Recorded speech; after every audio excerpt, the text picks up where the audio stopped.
नमस्कार, आप देख रहे हैं दूरदर्शन समाचार। आपके साथ मैं हूं पराक्रम सिंह शेखावत। बताएंगे आपको इस वक्त की बड़ी और महत्वपूर्ण खबरें। समाचार की शुरुआत सुर्खियों के साथ। प्रधानमंत्री नरेंद्र मोदी ने वीडियो कॉन्फ्रेंसिंग के जरिए खेलो इंडिया डायलॉग में खिलाड़ियों और युवाओं के साथ किया संवाद। कहा, देश में विश्व स्तरीय स्पोर्ट्स इकोसिस्टम विकसित करने के लिए हम प्रतिबद्ध।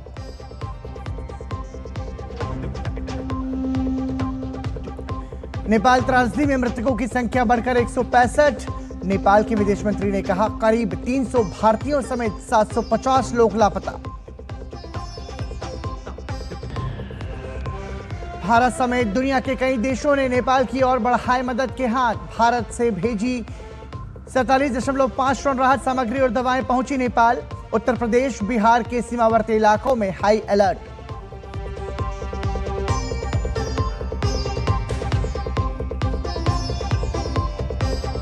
और कोलंबो टेस्ट पर भारत की पकड़ मजबूत। श्रीलंका ने फॉलो ऑन खेलते हुए दूसरी पारी में गंवाए 6 विकेट, हासिल की 100 रन की मामूली बढ़त। माय भारत द्वारा आयोजित कार्यक्रम खेलो इंडिया संवाद। खेल की बात प्रधानमंत्री मोदी के साथ में खिलाड़ी, ओलंपियन, मेडलिस्ट सहित 10 लाख से अधिक युवाओं ने हिस्सा लिया।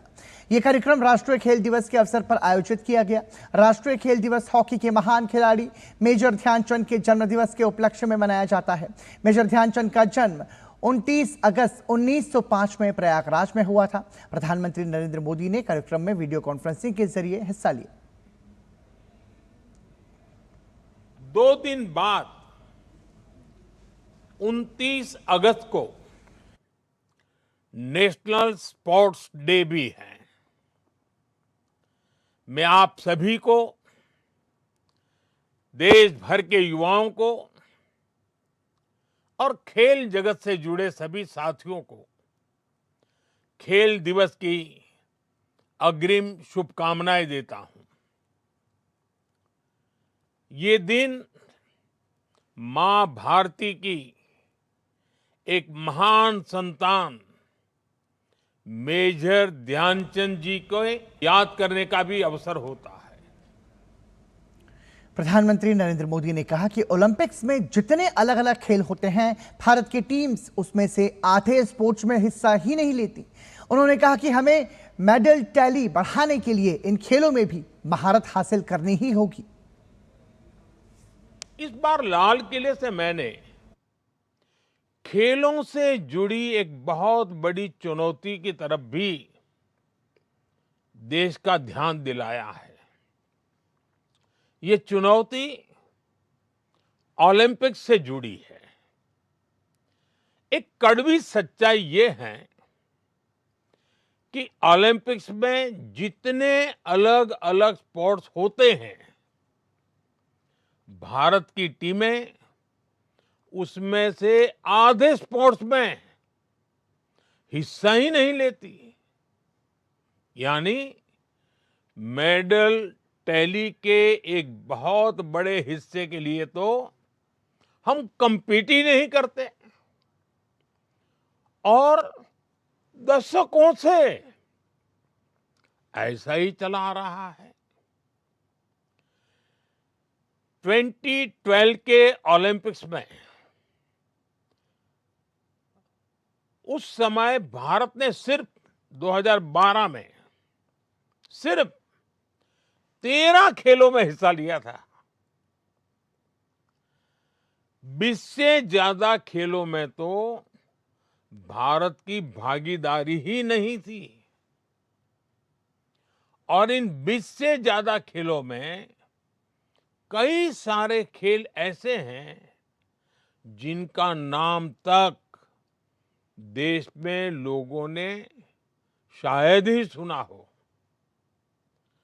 दुनिया के दूसरे देश उन खेलों में मेडल जीतते हैं और हम उनमें हिस्सा ही नहीं लेते। हमें मेडल टैली बढ़ाने के लिए इन खेलों में भी महारत हासिल करनी ही होगी। प्रधानमंत्री ने कहा कि खेलो इंडिया संवाद कार्यक्रम के जरिए देश के स्पोर्ट्स विजन को नई दिशा दी जा सकती है। खेलो इंडिया संवाद सिर्फ खेल की बात करने का कार्यक्रम नहीं है, एक ऐसे संवाद का मंच है जिसका एक एक विचार देश के स्पोर्ट्स विजन को एक नई दिशा दे सकता है। और इसके साथ जो युवा संवाद हो रहा है, वो कार्यक्रम आपके आइडियाज और एस्पिरेशंस को देश के सपनों से जोड़ने का बहुत बड़ा माध्यम है।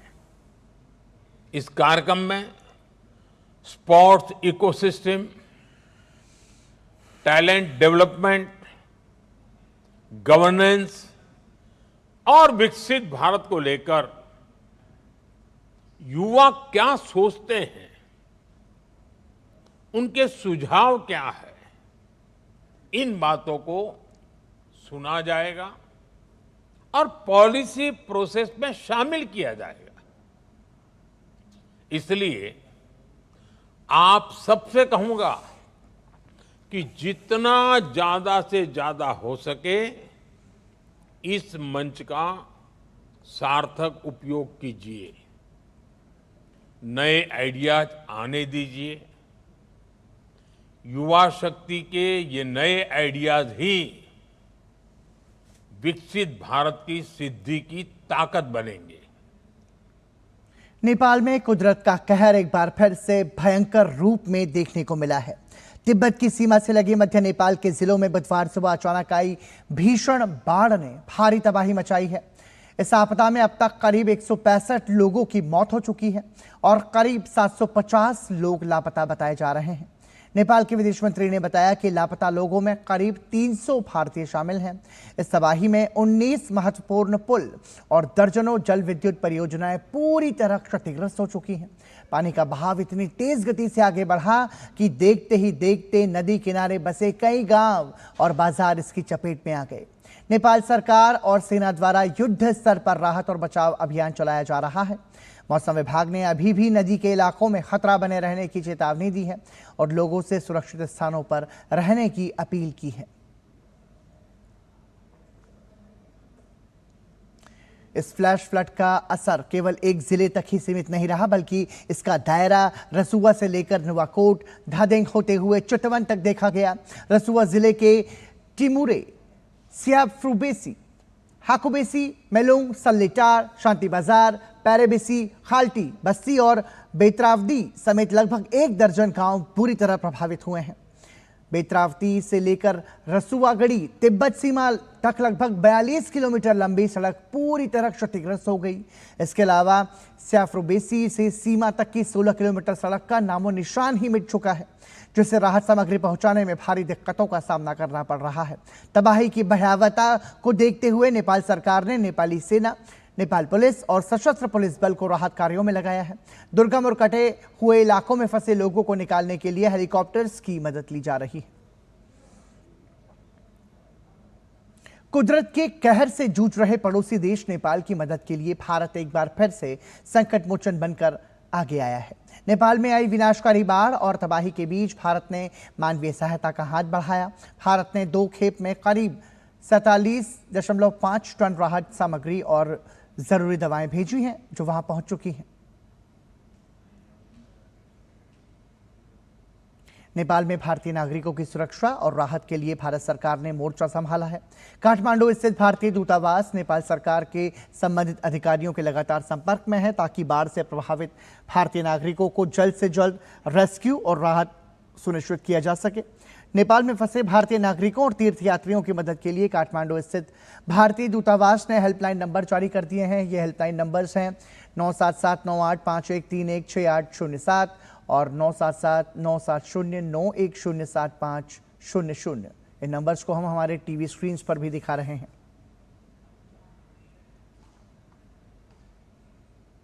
नेपाल में आई भीषण बाढ़ और प्राकृतिक आपदा को देखते हुए उत्तर प्रदेश सरकार ने वहां फंसे प्रदेश के नागरिकों की सहायता के लिए हेल्पलाइन नंबर 1070 जारी किया है। मुख्यमंत्री योगी आदित्यनाथ के निर्देश पर राहत और बचाव तंत्र को सक्रिय कर दिया गया है और नेपाल में मौजूद उत्तर प्रदेश के नागरिकों की सुरक्षा सुनिश्चित करने के लिए विशेष निगरानी की जा रही है। वहीं उत्तर प्रदेश के सीमावर्ती जिले महाराजगंज और कुशीनगर में भी अलर्ट जारी कर दिया गया है। मुख्यमंत्री योगी आदित्यनाथ ने संबंधित जिलों के प्रशासन को पूरी सतर्कता बरतने और संभावित बाढ़ की स्थिति से निपटने के लिए सभी जरूरी इंतजाम सुनिश्चित करने के निर्देश दिए हैं। सरकार ने गंडक और नारायणी नदियों के जलस्तर पर लगातार नजर रखने के निर्देश भी दिए हैं। जल संसाधन, राजस्व और राहत विभागों को समन्वय बनाकर स्थिति की निगरानी करने को कहा गया है। मुख्यमंत्री योगी आदित्यनाथ ने नेपाल में हुई जनहानि और नुकसान पर चिंता व्यक्त करते हुए सभी प्रभावित लोगों के सुरक्षित रहने की कामना की है। उन्होंने कहा कि राज्य सरकार हर परिस्थिति पर नजर बनाए हुए है और जरूरत पड़ने पर तत्काल राहत और बचाव उपाय किए जाएंगे। बिहार सरकार ने पड़ोसी देश नेपाल के कई जिलों में अचानक आई बाढ़ के बाद गंडक नदी में जल प्रवाह बढ़ने की आशंका को देखते हुए पूरे तंत्र को हाई अलर्ट पर रखा है। स्थिति से निपटने के लिए वाल्मीकिनगर स्थित गंडक बैराज के सभी 36 फाटक खोल दिए गए हैं। विभागीय अधिकारियों के अनुसार सभी फाटक खोलने से पानी का प्रवाह सुचारू रहेगा और बाढ़ की स्थिति को नियंत्रित करने में मदद मिलेगी। हालांकि बिहार के लिए एक राहत भरी खबर है। आज सुबह से गंडक नदी का जलस्तर कम होना शुरू हो गया है। सरकार की ओर से जारी बयान के अनुसार सभी विभागों को संभावित आपात स्थिति को देखते हुए आवश्यक सामग्री का भंडारण करने, तटबंधों का नियमित निरीक्षण करने और 24 घंटे निगरानी सुनिश्चित करने के निर्देश दिए गए हैं। इससे पहले मुख्यमंत्री सम्राट चौधरी ने कल उच्च स्तरीय समीक्षा बैठक कर संबंधित जिलों में विशेष सतर्कता बरतने और सभी आवश्यक तैयारियां पूरी रखने के निर्देश दिए। मुख्यमंत्री कार्यालय की ओर से जारी बयान के अनुसार मुख्यमंत्री ने विशेष रूप से गंडक नदी से जुड़े पश्चिम चंपारण, पूर्वी चंपारण, गोपालगंज, सारण, मुजफ्फरपुर और वैशाली सहित अन्य संवेदनशील जिलों में निगरानी बढ़ाने को कहा है। उन्होंने नेपाल से आने वाले पानी की स्थिति पर लगातार नजर रखने और संभावित प्रभावित क्षेत्रों में समय रहते एहतियाती कदम उठाने के निर्देश भी दिए हैं। मुख्यमंत्री ने कहा कि संवेदनशील क्षेत्रों में स्थानीय प्रशासन ध्वनि विस्तारक यंत्रों के माध्यम से लोगों को लगातार आवश्यक सूचनाएं और संभावित खतरे की चेतावनी देता रहे ताकि जरूरत पड़ने पर उन्हें समय रहते सुरक्षित स्थानों पर पहुंचाया जा सके। उन्होंने निर्देश दिए कि किसी भी आपात स्थिति से निपटने के लिए एनडीआरएफ और एसडीआरएफ की टीम्स को तैयार रखा जाए और जिला प्रशासन इनके साथ समन्वय कर तत्काल राहत और बचाव कार्य सुनिश्चित करें। मुख्यमंत्री ने अधिकारियों से कहा कि प्रशासनिक और तकनीकी टीम्स पूरी तरह सक्रिय रहे तथा किसी भी प्रतिकूल परिस्थिति में लोगों की सुरक्षा को सर्वोच्च प्राथमिकता दी जाए। यहां रुक रहे हैं एक छोटे से ब्रेक के लिए। आप देखते रहिए दूरदर्शन समाचार। गांव में कहीं भी मिल जाता है ये, छुट्टे की झंझट को हर लेता है ये मेरा यूपीआई। दीदी से दादी तक हर कोई इसका फैन, कैश के बिना ही सब घूम लेते देश। ये मेरा यूपीआई। यूपीआई के 10 साल डिजिटल, आत्मनिर्भर, बेफिक्र। मेरी पसंद, मेरी पसंद, मेरी पसंद, मेरी पसंद, हमारी पसंद। हम सबकी पसंद। मजबूत देश का मजबूत सरिया हो गया steel.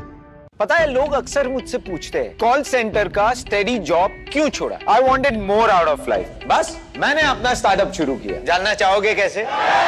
Then start up your own business as an LIC agent. यहाँ सब कुछ है, trade products, zero investment, leading organisation and unlimited opportunities. तो क्या आप तैयार हैं? LIC एजेंट बनो, अब बड़ा सोचो। हमारी वेबसाइट पर जाएं या अपनी नजदीकी LIC शाखा से संपर्क करें।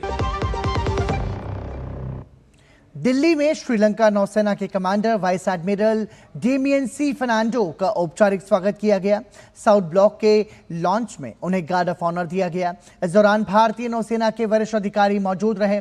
वाइस एडमिरल डेमियन सी फर्नांडो की यह यात्रा भारत और श्रीलंका के बीच समुद्री सुरक्षा, रक्षा सहयोग और द्विपक्षीय संबंधों को मजबूत करने के लिहाज से महत्वपूर्ण मानी जा रही है। रक्षाबंधन के त्योहार के चलते बाजारों में पारंपरिक मिठाइयों से लेकर शुगर फ्री मिठाई, ड्राई फ्रूट्स और गिफ्ट हैम्पर्स की मांग बढ़ गई है। वहीं जेंजी के बीच वेफर्स, बिस्किट, नमकीन और नमकीन बिस्किट जैसे स्नैक्स भी गिफ्टिंग का हिस्सा बन रहे हैं। देखिए हमारे सहयोगी अंकित मिश्रा की यह खास रिपोर्ट। राखी को लेकर बाजारों में रौनक उमड़ आई है। मिठाई की दुकानों पर काजू कतली, बर्फी, रसगुल्ला और गुलाब जामुन जैसी मिठाइयों के साथ शुगर फ्री विकल्पों की भी मांग तेजी से बढ़ी है। इस सीजन तो घेवर सबसे ज्यादा चल रहा है और घेवर के अलावा काजू की मिठाइयाँ हैं जो काफी पॉपुलर चल रही है अभी। और राखी के टाइम पे तो काजू की मिठाइयाँ वैसे ही बहुत चलती है जो गिफ्टिंग में और रक्षाबंधन में बहनें लेके जाती है खिलाने के लिए अपने भाइयों को। यहाँ पे कई सारी मिठाइयाँ नजर आ रही हैं मुझे। आप यहाँ पे मिठाइयाँ देखेंगे तो काफी मिठाइयाँ जिनमें हम शुगर का यूज ही नहीं करते, वो नेचुरली स्वीटेंड होती है। वहीं रक्षाबंधन की खरीदारी अब सिर्फ मिठाइयों तक सीमित नहीं रही, बल्कि वेफर्स, बिस्किट, नमकीन और नमकीन बिस्किट जैसे स्नैकिंग प्रोडक्ट्स की भी मांग तेजी से बढ़ी है। खासकर युवा और जेंजी ग्राहक अपनी पसंद के स्नैक्स को गिफ्टिंग आइटम में शामिल कर रहे हैं। जो आजकल जेंजी प्रेफर करते हैं वो हेल्दी स्नैकिंग और हेल्दी मंचिंग प्रेफर करते हैं, तो हमारे गिफ्ट हैम्पर्स में आप देखेंगे आपको सारे हेल्दी आइटम्स वगैरह भी लगे हुए मिलेंगे। राखी के लिए और biscuits are doing really well and we have small hampers also. तो अभी मॉर्निंग में भी they are like few customers तो जो राखी के लिए काफी बिस्किट्स और ये हैम्पर्स ले गए थे। ऑनलाइन शॉपिंग ने भी राखी की खरीदारी को आसान बनाया है। लोग घर बैठे राखी, मिठाई, ड्राई फ्रूट्स और गिफ्ट्स हैम्पर्स ऑर्डर कर रहे हैं। खासकर दूर रहने वाले भाई बहनों के लिए तो ऑनलाइन गिफ्टिंग एक आसान विकल्प बनकर उभर कर आ रहा है। शॉपिंग में जो भी जैसे बच्चे कुछ बोल देते हैं, कोई चीज़ बोल देते हैं, कोई टॉय बोल देते हैं, तो वो भी उसी टाइम पे परचेज हो जाता है। इंस्टेंट डिलीवरी की जैसे फैसिलिटी है हमारे पास। अगर हमें कोई राखी पसंद आई है, कजन्स भी हैं, रियल ब्रदर भी है, तो मतलब सबके लिए कभी भी ऑर्डर कर लिया, अच्छा ये भी अच्छी लग रही है, ये भी मंगा लेते हैं। इसके लिए स्पाइडरमैन वाली राखी लाई हूँ। तो इस बार रक्षाबंधन पर क्या दे रहे हो दीदी को गिफ्ट? कलरफुल सी डाल। इनको स्पाइडरमैन वाला सब कुछ पसंद ज़्यादा है, so I purchase that kind of rakhis only. हम 4 सिस्टर्स हैं तो हमारा सबका ये रहता है कि हमें, क्योंकि हम दूर दूर से पहुंचते हैं अपने भाई के पास। इस बार भाई बेंगलोर में है तो वो एक मेरे लिए अलग वो रहेगा, क्योंकि हम फिर वीडियो कॉल के थ्रू इस बार हम अपनी इस राखी सेलिब्रेट करेंगे। यानी रक्षाबंधन पर बाजार में पारंपरिक मिठाइयों के साथ बदलती पसंद भी नजर आ रही है। शुगर फ्री मिठाइयों से लेकर स्नैक्स और ऑनलाइन क्यूरेटेड गिफ्ट्स हैम्पर्स तक ग्राहक अपनी पसंद और सुविधा के मुताबिक खरीदारी कर रहे हैं। रक्षाबंधन के त्योहार में मिठास बरकरार है, तो वहीं इसे सेलिब्रेट करने का तरीका यानी अंदाज बदल रहा है। और अब इस बदले हुए अंदाज में पारंपरिक मिठाइयों के साथ जगह ले ली है जो शुगर फ्री मिठाइयां हैं उन्होंने। न केवल इतना बल्कि नमकीन और वेफर्स का भी अब जमाना तेजी से बढ़ रहा है, तो लोग ज्यादातर कोशिश ऑनलाइन शॉपिंग की तरफ भी कर रहे हैं, तो वहीं साथ ही साथ निकल रहे हैं बच्चों से लेकर बड़े सभी को रास आ रही हैं विभिन्न प्रकार की राखियां। और इन सब के बीच खूब चलन में है मिठाइयों के साथ शुगर फ्री मिठाइयां। कैमरामैन सुनील के साथ Ankit Mishra, DD news, Delhi. Colombo test का आज अंतिम दिन है। आज श्रीलंका की टीम 6 विकेट पर 229 रन के आगे खेलना शुरू कर चुकी है। ताज़ा जानकारी मिलने तक फॉलो ऑन खेलते हुए श्रीलंका ने 6 विकेट के नुकसान पर 329 रन बना लिए हैं। कल दिन का खेल समाप्त होने तक श्रीलंका ने भारत पर 16 रन की बढ़त हासिल की थी। इस बीच श्रीलंका की शुरुआत खराब रही और लाहिरू उदारा 5 रन बनाकर आउट हो गए। कमिल मिश्रा 32 रन बनाकर जडेजा का शिकार बने और इसके बाद पसिंदू और कमिंदू मेंडिस के बीच तीसरे विकेट के लिए शतकीय साझेदारी हुई। कमिंदू को 55 के स्कोर पर आउट कर प्रसिद्ध कृष्णा ने इस साझेदारी को तोड़ा और इससे कुछ देर बाद ही श्रीलंका ने अपने 2 विकेट और गंवा दिए। 2 मैच की टेस्ट सीरीज में भारतीय टीम 1-0 से आगे है और टीम का लक्ष्य कोलंबो टेस्ट को जीत सीरीज को 2-0 से क्लीन स्वीप करने का है। श्रावण के बादल खेतों में उतरती हरियाली और घर आंगन में रिश्तों की मिठास। ओडिशा में गम्मा पूर्णिमा, जिसे राखी पूर्णिमा भी कहा जाता है, भाई बहन के स्नेह से आगे बढ़कर आस्था, कृषि और लोक जीवन को एक सूत्र में पिरोने का उत्सव है। पुरी में ये पर्व भगवान बलभद्र की जयंती से भी जुड़ता है, जहां राखी की परंपरा स्वयं श्री मंदिर की सदियों पुरानी सेवायत परंपरा का हिस्सा बन जाती है। देखिए हमारी एक खास रिपोर्ट। ओडिशा में गहम पूर्णिमा आते ही भाई बहन के रिश्ते का उत्सव लोक जीवन में उतर आता है। बहन भाइयों की कलाई पर राखी बांधती है, घरों में मिठाइयाँ और पारंपरिक पीठा पना सजते हैं। लेकिन इस पर्व की कहानी सिर्फ परिवार तक सीमित नहीं है। इसकी परंपराओं में ओडिशा की आस्था, गांव की संस्कृति और कृषि जीवन की झलक भी दिखाई देती है। पुरी में गहम पूर्णिमा का रंग और भी आध्यात्मिक हो उठता है। ये पर्व भगवान बलभद्र की जयंती के रूप में भी मनाया जाता है। श्री जगन्नाथ मंदिर में भगवान जगन्नाथ और भगवान बलभद्र को विशेष पट, राखी और गुआ माला अर्पित की जाती है। परंपरा में इन्हें देवी सुभद्रा के अपने दोनों भाइयों के प्रति स्नेह के प्रतीक के रूप में देखा जाता है। इन विशेष राखियों को तैयार करने की जिम्मेदारी पटरा बिशोई सेवक परिवार निभाता है। पीढ़ियों से चली आ रही इस परंपरा में 4 पट राखियां और 4 गुआ मालाएं तैयार की जाती हैं। ये परंपरा पुरी से आगे केंद्रापड़ा के तुलसी क्षेत्र स्थित भगवान बलदेव जीव मंदिर तक जाती है, जहां गहम पूर्णिमा पर पुरी श्री मंदिर की ओर से पट राखी भेजी जाती है। गहम पूर्णिमा ओडिशा के कृषि जीवन से भी गहराई से जुड़ी है। पशुधन के प्रति कृतज्ञता जताते हुए गायों की पूजा की जाती है और खेती में जुटे बैलों को विश्राम दिया जाता है। घर में बने पीठा पना और दूसरे पकवान उन्हें खिलाए जाते हैं। इस तरह भाई बहन के रिश्ते से शुरू हुआ ये पर्व परिवार, भगवान, पशुधन और धरती सबके प्रति कृतज्ञता का भाव समेट लेता है। गहम पूर्णिमा की खूबसूरती यही है कि यहाँ राखी सिर्फ कलाई पर नहीं बंधती, रिश्तों और परंपराओं को भी जोड़ती है। पुरी की आस्था हो या गांवों का कृषि जीवन, ये उत्सव ओडिशा की उस संस्कृति को जीवित रखता है जहां प्रेम, भक्ति और प्रकृति साथ साथ चलते हैं। Bureau report, DD news. झीलें पृथ्वी के जल चक्र, जैव विविधता और पर्यावरण संतुलन में महत्वपूर्ण भूमिका निभाती हैं। ये लाखों लोगों को पेयजल, आजीविका और प्राकृतिक संसाधन भी उपलब्ध कराती हैं। हर साल 27 अगस्त को विश्व झील दिवस मनाया जाता है। बढ़ते प्रदूषण, अतिक्रमण और जलवायु परिवर्तन के कारण झीलों पर खतरा लगातार बढ़ रहा है और इस दिन लोगों को झीलों की स्वच्छता, संरक्षण और सतत उपयोग के लिए प्रेरित भी किया जाता है।